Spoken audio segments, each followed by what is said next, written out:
आरोग्य भारती आदरणीय अशोक वासणे जी, दिव्य प्रेम सेवा मिशन के संस्थापक आदरणीय डॉक्टर आशीष गौतम भैया, राष्ट्रीय संगठन सचिव विश्व आयुर्वेद परिषद आदरणीय योगेश चंद्र मिश्र जी, उपाध्यक्ष विश्व आयुर्वेद परिषद आदरणीय डॉक्टर नितिन अग्रवाल जी, अध्यक्ष हरियाणा योग आयोग आदरणीय डॉक्टर जयदीप आर्या जी, आदरणीय डॉक्टर सुरेंद्र चौधरी जी, आदरणीय डॉक्टर राकेश कुमार शर्मा जी, आदरणीय इंद्रसेन बाली से, आदरणीय डॉक्टर इंदिरा आगुस मनुआबा पद्मश्री जी, आदरणीय डॉक्टर मारिया जी, डॉक्टर उगले जी, विदेश से आए हुए हमारे सभी अतिथिगण, सभी डेलीगेट्स, भाइयों तथा बहनों, पत्रकार मित्रों, कार्यक्रम अपने अंतिम प्रहर में है। दिन भर कई कार्यक्रमों में मुझे जाने का अवसर मिलता है,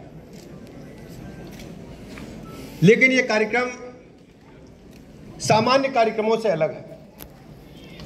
हमारी सांस्कृतिक विरासत, हमारी संस्कृति और हमारा विज्ञान कहां कहां तक था,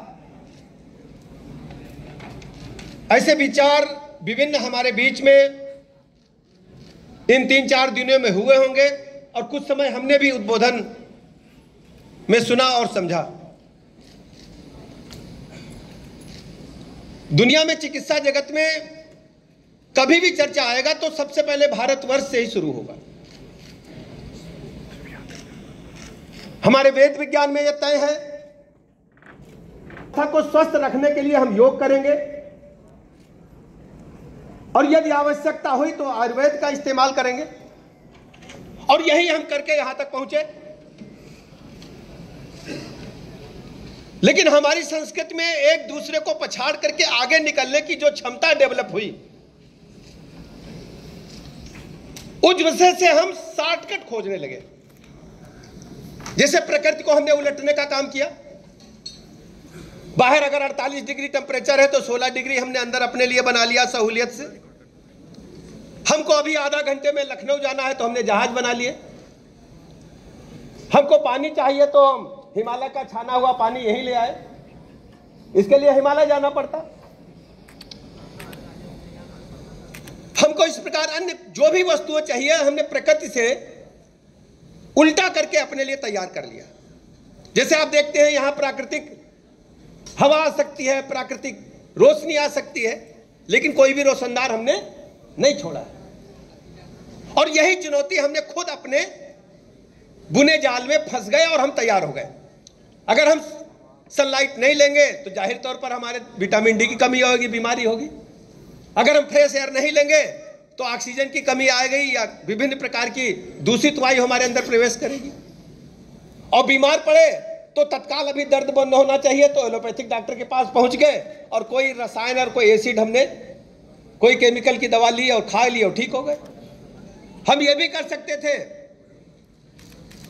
कोई आयुर्वेदिक दवा लेते और 1 घंटा आराम कर लेते, ठीक हो जाते। और दवाई ना भी लेते तो विक्स लगा करके सो जाते, ठीक हो जाते।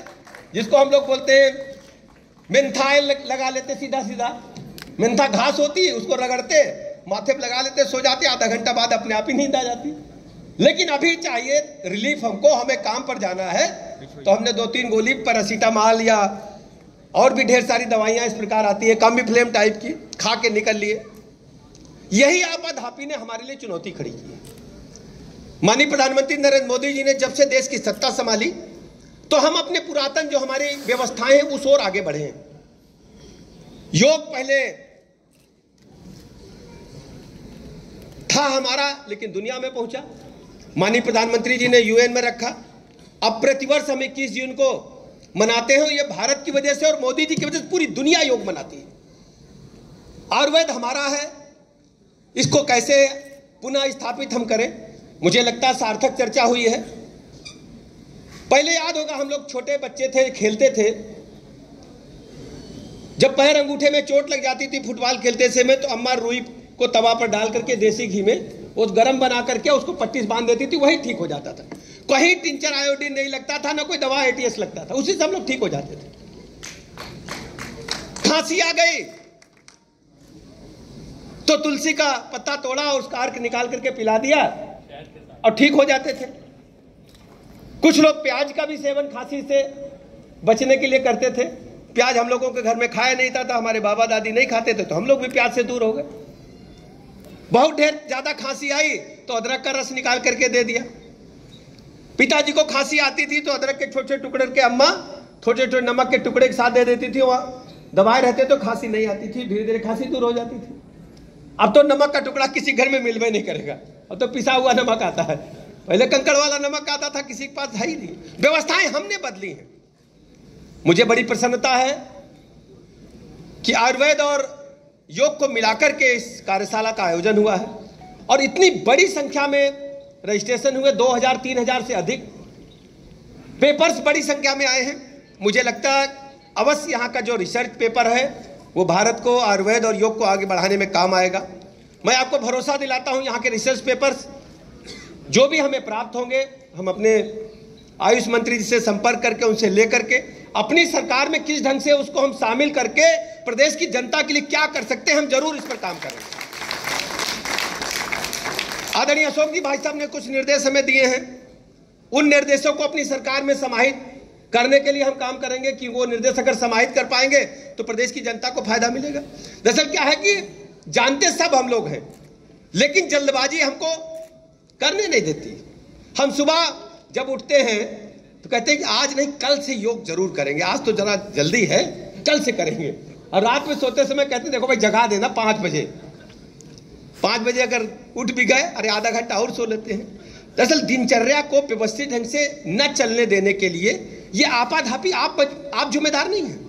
हमारे अंदर जो पॉलिसी डेवलप कर गई है कि हमें एन के एन प्रकार आगे जाना है। अभी कुछ दिनों पहले हम लोगों को बाहर जाने का अवसर मिला था, मैक्सिको भी गए थे हम लोग, ब्राजील भी गए थे, अर्जेंटीना भी गए थे। फुटबॉल का वहां मौसम चल रहा था,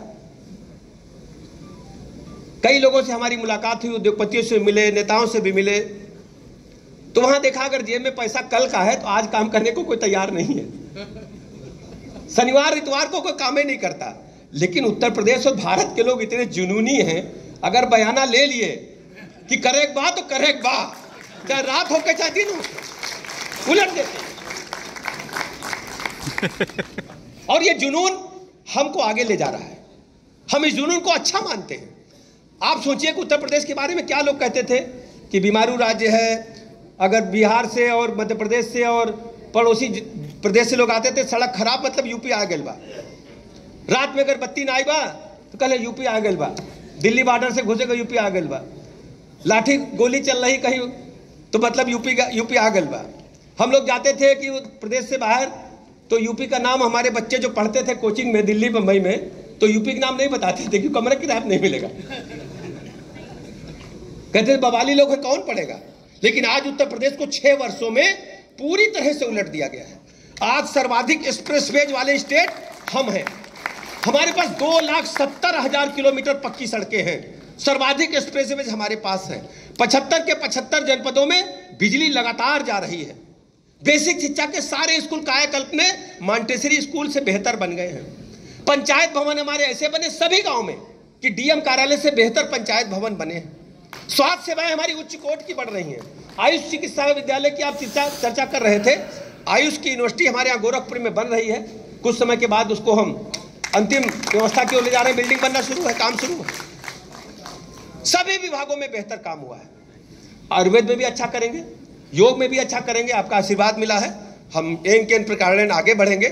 घड़ी हमारा साथ नहीं दे रही है, घड़ी तो अपनी गति से चलती रहती है और हमको सूर्यास्त के पहले वहां उतर जाना है। लखनऊ में चूंकि सदन चल रहा था, आना आवश्यक था, तो मैं आपके बीच में आया। मैं बहुत बहुत बधाइयां देता हूं, शुभकामनाएं देता हूं अपने सभी डेलीगेट्स को, विदेश से आए डेलीगेट्स को, जो हमारे स्टूडेंट्स हैं उनको, सारे लीडर्स को, जो मैं कहता हूं हमारे जो शीर्षस्थ नेतृत्व तो आज मंच पर है आयुर्वेद और योग के बारे में जिनको चिंता है, मैं बहुत बहुत आभार प्रकट करता हूं। सबसे मिलने मिलाने का अवसर प्रदान किया और आयुर्वेद और योग के बारे में जो चिंता आपने व्यक्त की है, हम उससे पूरी तरह सहमत हैं। जो भी पेपर्स हमको आप यहाँ से देंगे उनको हम किस प्रकार अपने यहाँ समाहित कर पाएंगे, हमें बहुत प्रसन्नता होगी। बहुत बहुत धन्यवाद।